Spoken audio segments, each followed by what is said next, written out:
Assalamualaikum warahmatullahi wabarakatuh. Mari kita awali pelajaran kali ini dengan berdoa. Bismillahirrahmanirrahim. Raditu billahi rabba bil islami dina wa bi muhammadin nabiyya wa rasula. Rabbi zidna ilma warzuqna fahma. Amin. Kita masuk ke bab selanjutnya, yaitu mengidentifikasi teks berita.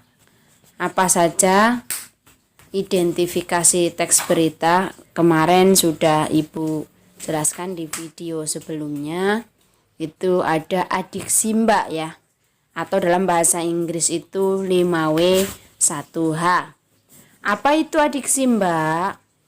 Apa, di mana, kapan, siapa, bagaimana, terus mengapa. Nah, yang pertama menurut para ahli ada menurut Michael Carney, ada menurut William Moulsby.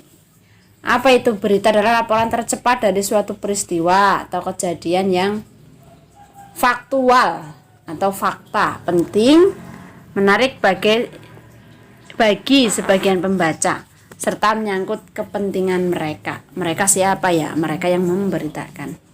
Terus menurut William S. Moulsby, berita adalah suatu penuturan secara benar dan tidak atau fakta yang punya arti penting dan baru terjadi, menarik perhatian sehingga menarik perhatian pembaca, yang dimuat dalam surat kabar atau dalam media massa. Nah, itulah yang dinamakan berita.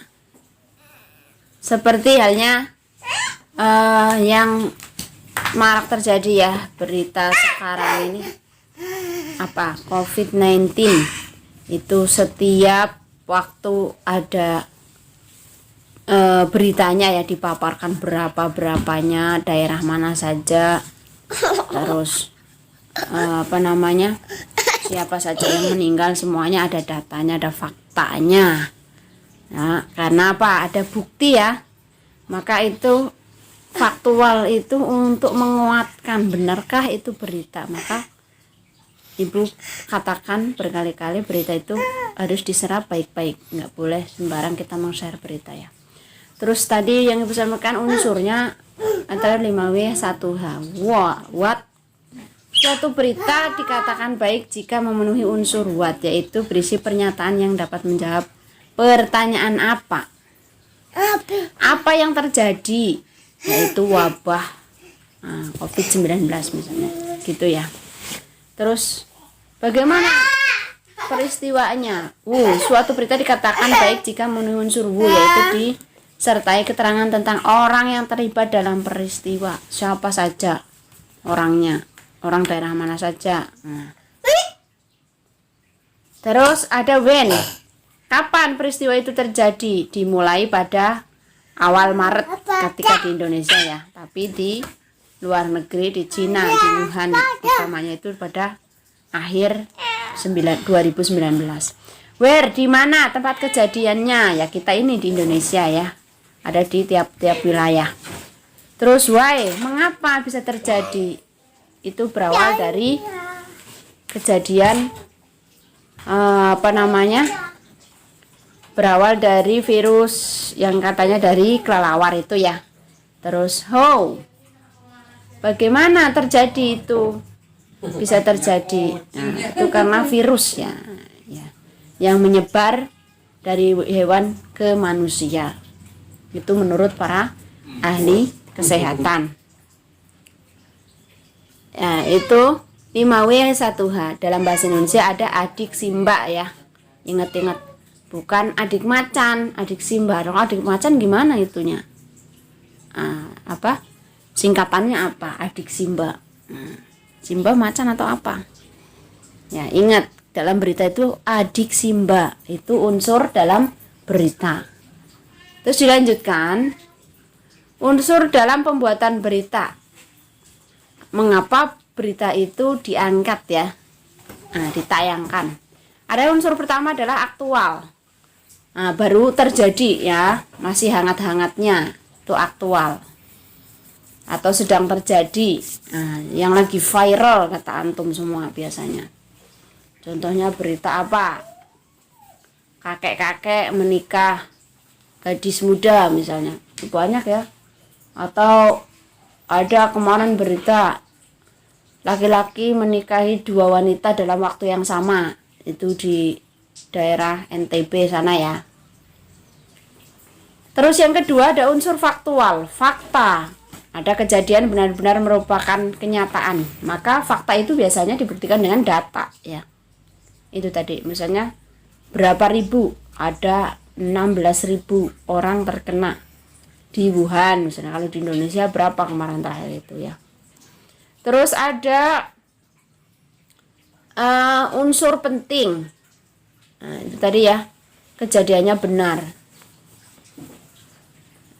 Itu fakta dibuktikan dari kejadian nyata atau pendapat seseorang penulis atau yang membacakan berita atau pernyataan. Nah, menyatakan bahwa ketika orang tidak mau menjaga kesehatan misalnya di era new normal ini, maka dia akan mudah terserang COVID-19.